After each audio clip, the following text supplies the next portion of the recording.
Ang bidyong ito ay ipinadala sa atin ng isa sa ating mga viewers na si Carl Doloroso. Ayon sa kanyang kwento ay mula ang bidyong ito sa kapatid ng nobyo ng kanyang tiyahin. Nakuha isang araw habang ito ay nag-iisa sa kanilang tahanan at gumagawa lamang ng isang simpleng TikTok video. Pero matapos di umano nitong may record ang video, ay may napansin itong kakaiba mula sa kanyang likuran.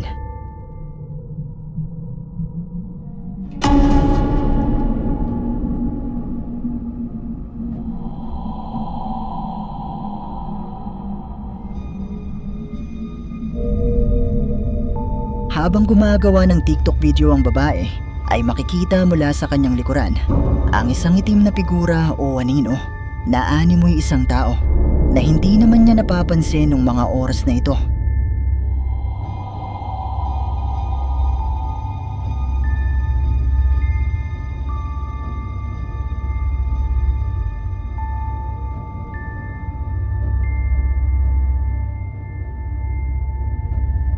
Bagamat hindi sigurado ang ating sender kung ano ito, ay kinilabutan di umano sila matapos nilang mapanood ang video. Dahil nga nag-iisa lang ang babae sa bahay ng mga oras na ito. Pero posible nga kaya na isa itong multo. Malaya kayong i-comment sa ibaba ang inyong mga opinyon.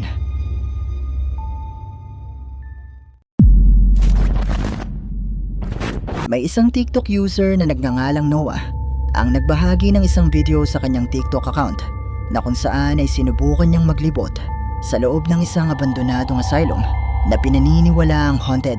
At sa bidyong ito nga ay may napansing kakaiba ang ilan sa mga nakapanood nito. Look at this place, dude. Hello? Oh, this is the scariest place I've been to yet. Oh! So this is a massive asylum and has thousands of documented deaths. So I've heard. Great. Oh my goodness. Wow! Really? What was that? Did you hear that? Oh, wow. Wow. Wow. There's no way in hell I'm going down there by myself, man. So down here is where people have reported seeing a shape-shifting entity. There a shape-shifting entity down here? There's a button. Oh my gosh. 6, 7. Dude, I thought it heard a growling sound. Yo. Yeah, I'm out of this basement. Matapos niyang makarinig ng mga ingay at may record na tila boses ang kanyang kamera, ay napansin ng ilan sa mga nakapanood ng video mula sa dulo ng pasilyo na ito ang animoy pares ng mga matang umiilaw nung mga sandaling nakarinig din si Noah ng di umano'y angel.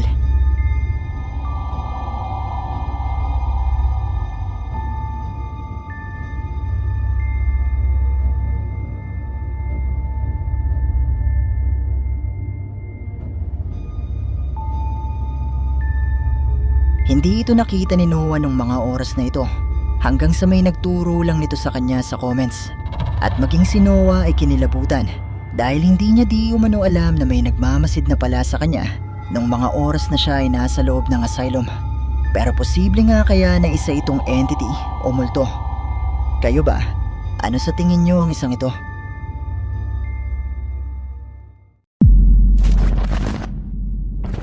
Ang bidyong ito ay ipinadala sa atin ng isa sa ating mga viewers na si Boss Alwin Onggoda. Ayon sa kanyang kwento ay kuha ito mula sa CCTV ng kanilang bahay. Isang gabi nang makatanggap siya ng notification mula dito na may na-detect itong paggalaw, at nang i-check niya ang kuha ng CCTV ay ito ang nakita niya.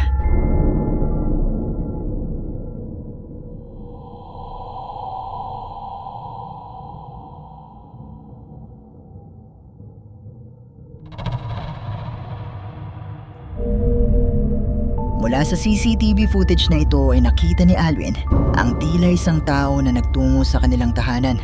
Kaya naman agad siyang nagtanong sa kanyang hipag na noon ay nakatambay sa labas kung sino ang posibleng nakunan sa CCTV. Pero sumagot ito na wala naman di umanong nagpupunta sa kanila.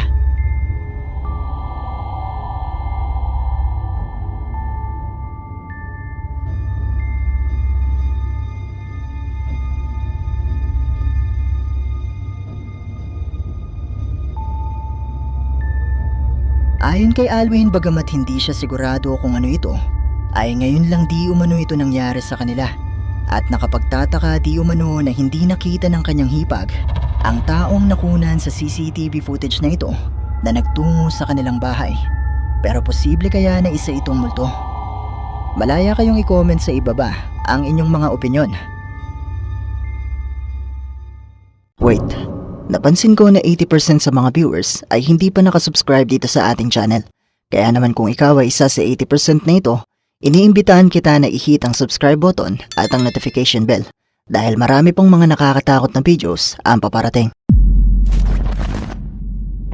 Ang Japanese ghost hunter na si Hiro ng YouTube channel na Umaga Toki Film ay kinontak ng isang lalaki na nagngangalang Mr. Suyama para paimbestigahan ang kanyang pinapaupahan na apartment. Ayon sa kanyang kwento, matapos di umanong pumanaw ang isang lalaking umuupa sa nasabing apartment, ay nakakaramdam na siya ng kakaiba sa loob nito. Ayon pa kay Mr. Suyama ay noong nabubuhay pa ang lalaki, ay sinasabi nito na may nakikita siyang babae na gusto di umano siyang patayin. Pero hindi ito pinaniwalaan ni Mr. Suyama at sa halip ay pinayuhan niya ito na magpatingin. Pero sa kasamaang palad nga ay bigla na lang pumanaw ang lalaki. Dahil nga wala nang kaanak ang lalaki, ay si Mr. Suyama na ang nagasikaso dito at may natagpuan siyang kamera sa tabi ng lalaki at ang hinala niya ay posibleng may sinusubukan itong i-record bago ang kanyang biglang pagpanaw. Dahil dito ay muli niyang naalala ang kwento nito na may nakikita siyang babae sa loob ng kanyang apartment at ipinadala niya nga ang kamera kay Hiro para ipakita kung ano ang nakunan nito.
Sa bidyong ito nakuha ng kamera ng lalaking pumanaw ay makikita na nakatutok ang kamera sa isang tukador. Hindi makikita ang lalaki pero maya-maya pa ay bigla na lang bumukas ang salamin ng tukador at mula sa bahaging ito ay makikita ang refleksyon ng animoy isang babae na unti-unti ding naglaho.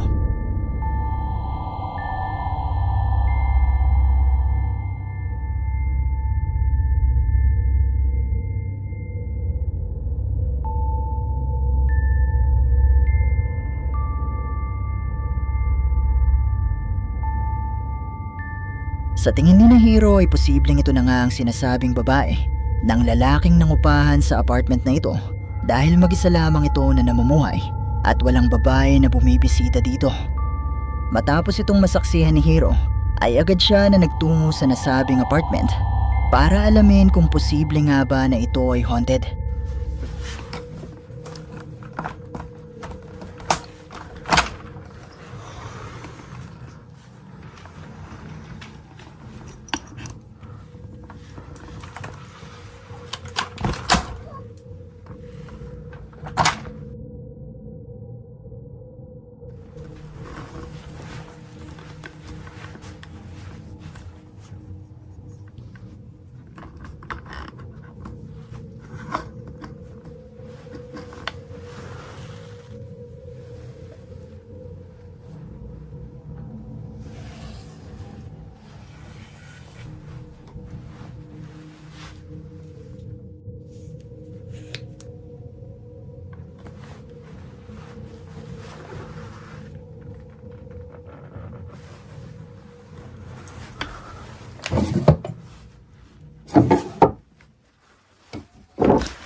Nakita mo ba?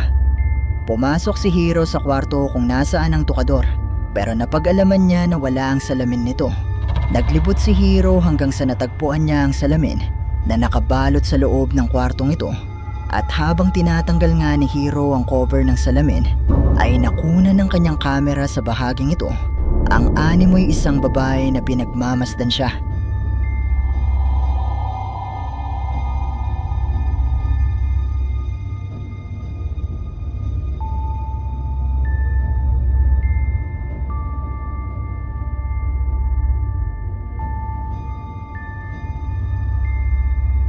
Hindi ito nakita ni Hiro nung mga sandaling ito, pero matapos nito ay bigla na lang tumunog ang doorbell. Sinubukan niyang silipin at buksan ang pinto, pero wala namang tao na naroon na posibleng pumindot sa doorbell. Matapos nito ay ikinabit ni Hiro ang salamin ng tukador at sinubukan na gayahin ang video na makikita sa kamera ng lalaki.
tatanungin kita ulit. Nakita mo ba? Mula sa bahaging ito habang sinusubukang i-record ni Hiro ang tukador, ay napansin ng kanilang mga viewers ang animoy ulo o mukha ng isang tao na sumilip mula sa kanyang likuran.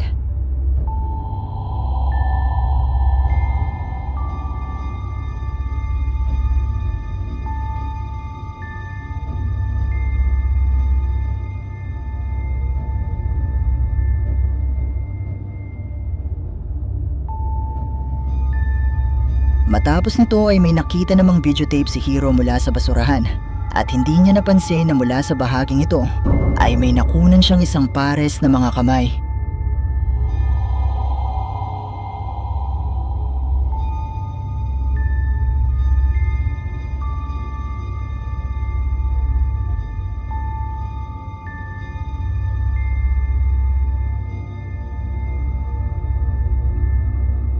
Matapos nito ay nagpasya naman si Hiro na ilagay ang videotape na natagpuan niya sa basurahan sa kamera ng lalaki at narito ang nilalaman ng videotape.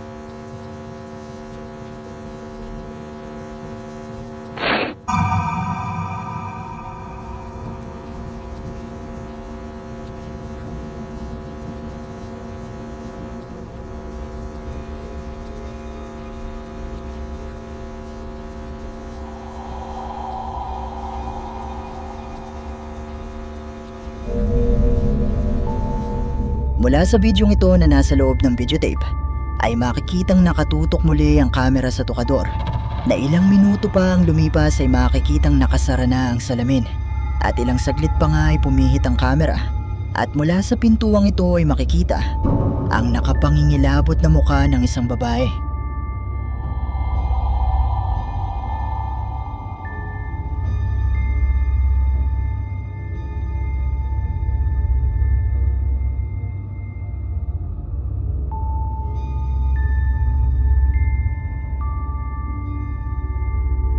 Naniniwala si Hiro na posibleng isang multo o entity ang babaeng ito at posibleng may kinalaman ito sa biglaang pagpanaw ng lalaki sa loob ng apartment na ito.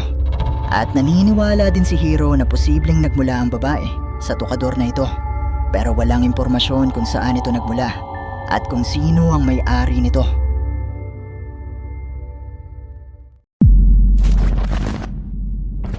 May isang babaeng TikTok user na nagngangalang Lib ang nagbabahagi ng mga kakaibang videos sa kanyang TikTok account tungkol sa mga bagay na kanyang nararanasan sa loob ng kanilang tahanan na di umano'y ginagambala ng isang entity o demonyo. Ang unang video na inyong makikita ay kuha ni Lib isang araw nang siya ay umuwi at nag-iisa lamang sa kanilang tahanan.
Habang patungong si Lib sa banyo, ay napansin niya ang isang itim na figura na animoy isang tao na sumisilip sa kanya mula sa bahaging ito ng bahay. At bagamat balot ng kilabot ay sinubukan niya itong puntahan, pero bigla na lang itong naglaho.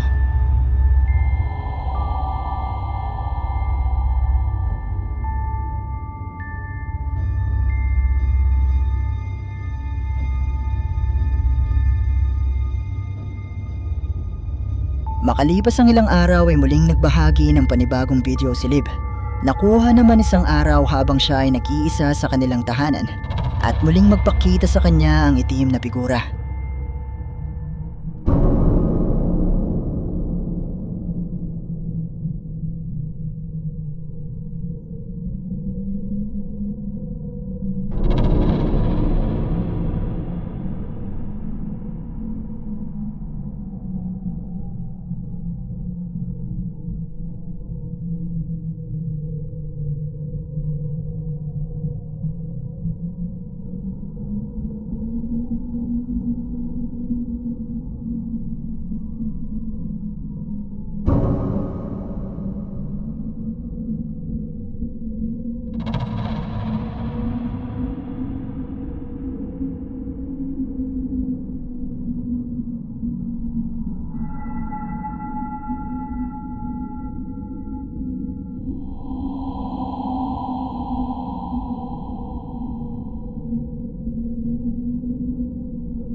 Mula sa bidyong ito ay muling nakunan ni Liv ang itim na figura na animoy isang tao na sumisilip sa kanya mula sa likuran ng pintuang ito. Sinubukan itong lapitan ni Liv pero bigla na lang sumara ang pintuan at nang sinubukan niya itong buksan ay muli itong sumilip sa kanya at dito na niya nabitawan ang kanyang cellphone at agad na tumakbo palabas ng bahay.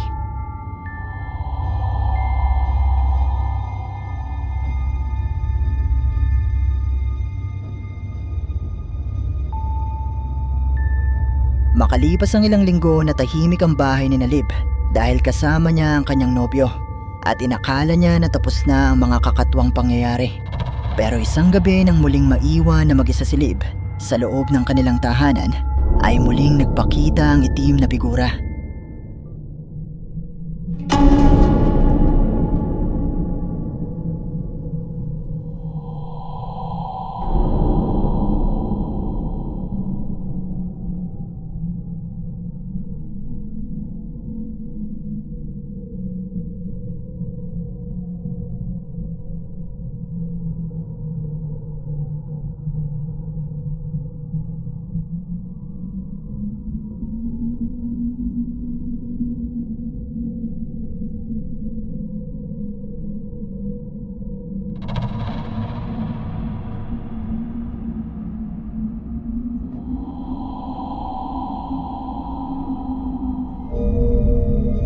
Mula sa dulo ng kama ni Liv ay muling nagpakita ang itim na figura na malapit na sa kanya. At maya-maya pa nga ay tila hinigit nito ang kanyang kumot. At dito na tumakbo si Liv palabas ng bahay at hindi na nilingon pa ang itim na figura.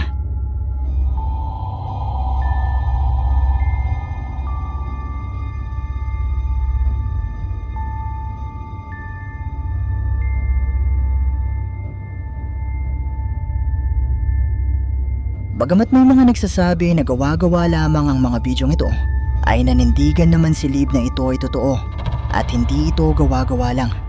Pero posible nga kaya na isang multo o entity ang gumagambalang ito sa kanilang tahanan. Kayo na ang bahalang humusga. At dito na nagtatapos ang ating video. Kung nagustuhan mo ang bidyong ito, sana ay mag-iwan ka ng like at ng iyong komento. At kung hindi ka pa nakasubscribe sa channel na ito, ay mag-subscribe ka na at i-hit mo na rin ang notification bell para updated ka sa mga bago nating upload. O paano? Paalam mo na sa ngayon at kita-kits na lang sa susunod nating video. Maraming salamat. Shoutout sa ating channel members, ang Team Loyal, Zepled PH, Jumar Safe, Pumpkin Scully, Ban 77MR, Okut Sulin, Shara Maylelay Crispaday, at Gravity Moto.